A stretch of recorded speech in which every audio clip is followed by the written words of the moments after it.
কিন্তু সতীনাথ বাবু, অনেক টাকার ব্যাপার, আপনি এত টাকা ম্যানেজ কি করে করবেন? আপনার পক্ষে ডিফিকাল্ট হবে তো। আমি যেভাবে পারি, যেখান থেকে পারি জোগাড় করে আমি ঠিক দেব। আমার মেয়ের বিয়ে, আমার যা কর্তব্য আমি সেটা করব। আচ্ছা ঠিক আছে, তাই করবেন। আর ব্যক্তিগতভাবে আমারও মনে হয় আপনার দেওয়াটা উচিত, কারণ যেখানে মেয়েকে পাঠাচ্ছেন সেখানে আপনার নয়তো সম্মানটা থাকবে কি করে, তাই না?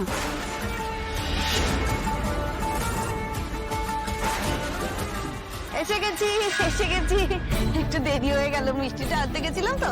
দাঁড়ান, একটু মিষ্টি দিয়ে একটু চা বসাই। তুমি খাবে তো? আমি চা খাই না কিন্তু। চা খাই না, না খাওয়ার কি আছে? আপনার কি গায়ের রং চেপে যাবে না? চুপ করুন। আমি এমনি চা খাই না। আচ্ছা তাহলে আমি চা আর করছি না, এই এখন তোমার জন্য আর করছি না, বুঝলে তো? আমি মিষ্টি দিচ্ছি একটু, ঠিক আছে? দাঁড়ান। ও প্লেটটা ছাতা কোথায়? আপনাকে বললাম না আপনি ব্যস্ত হবেন না, মিষ্টি খাবো না আমি। আমি জল মিষ্টি সব এখানে নিতাম। আচ্ছা বলছেন যখন, আমি একটুই খাচ্ছি। জানি আপনারা এসব খান না। হ্যাঁ, আমি এখন আসি, আমার প্রচুর কাজ আছে। হ্যাঁ বাবা, দাঁড়ান, কি বলছেন? দাঁড়ান। কিচ্ছু খেলেন না? চলুন, মুখের মিষ্টি ফেলতে নেই, আমি আপনাকে সেরে দিয়ে আসবো। আপনাকে যেতে হবে না, আপনাদের এখন অনেক কাজ আমি বুঝতে পারছি, আর অনেক কিছু জোগাড় যন্ত্র তো করতে হবে। আমি আসি। হ্যাঁ, অপুর বাবা একাই 100 সব করে ফেলবে, আপনি চলুন না, আমি ছেড়ে দিয়ে আসি, চলুন।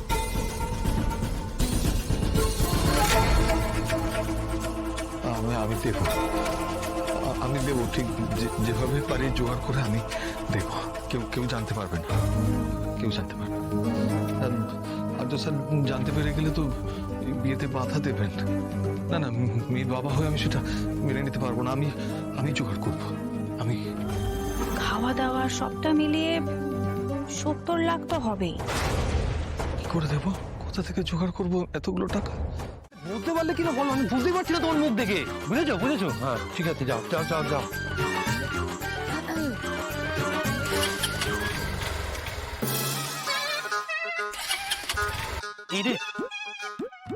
মা, তুমি বাইরে কোনো কাজে বেরিয়েছিলে? আমার কথা বাদ দে, তুই ছেলেটার সাথে এলি, কে ছোকরাটা?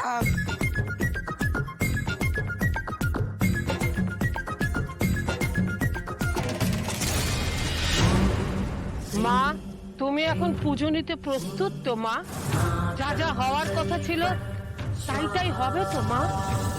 যা ফেরার কথা ছিল সব ফিরবে তো মা? মা গো, তুমি পুজো নেবে তো মা? বড় অস্থির লাগছে আমার। কেন এরকম লাগছে বলো তো মা?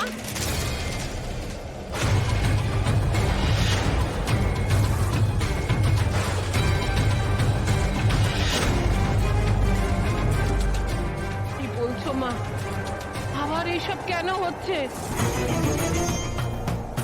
কি যা হওয়ার কথা ছিল তাই হবে না মা? তুমি যা চেয়েছো তা হবে না মা?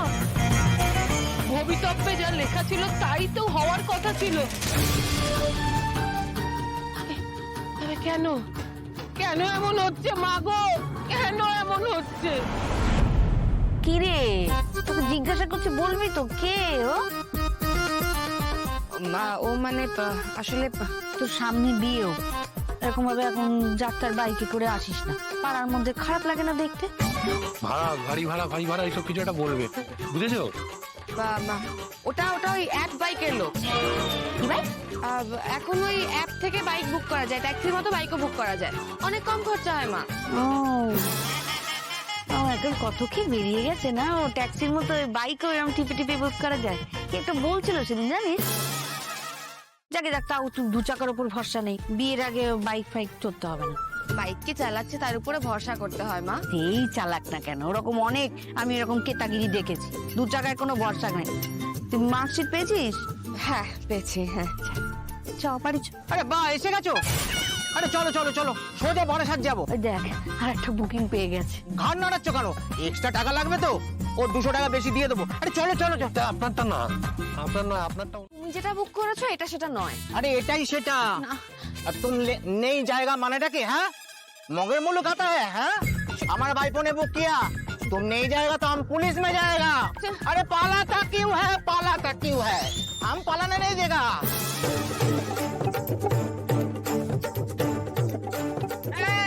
हाँ, क्या हुआ है রে হ্যাঁ এই পাড়াতে অনেক লোক থাকতা है চলে যাও তো এই কি हुआ है হ্যাঁ পাড়ার মধ্যে ঝামেলা করতে হয় মা তুমি এসবের মধ্যে এই চুপ দাঁড়া দাঁড়া আমার কথা আছে আগে আমার মেয়েটাকে তো লেকে আয়া है এরকম করছে কেন গো হ্যাঁ মাথা ঘুরছে নাকি ওর বাইকে উঠেছিস কেন হ্যাঁ এই বুড়ো বলে কি লেকে नहीं जाएगा নাকি হ্যাঁ এই শোনো এই পাড়া में ना অনেক লোক থাকता है একদম ঝামেলা করেगा তো क्या करेगा पुलिस में देगा।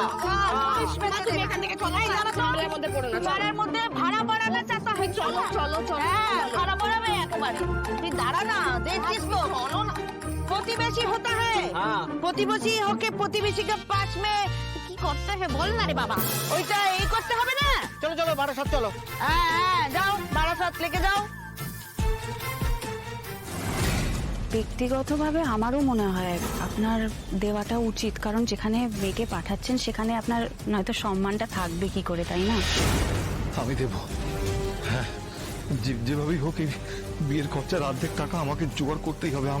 আমি দেব, কিন্তু ঘরে বসে থাকলে তো হবে না, আমাকে বাইরে যেতে হবে, বাইরে যেতে হবে, লোকজনের সাথে কথা বলতে হবে। আমি যাদের কাছ থেকে টাকা পাওয়ার সম্ভাবনা আছে তাদের সাথে কথা বলে দেখতে হবে। আমাকে যেভাবেই হোক টাকাটা জোগাড় করতেই হবে, টাকা আমি জোগাড় করতেই হবে।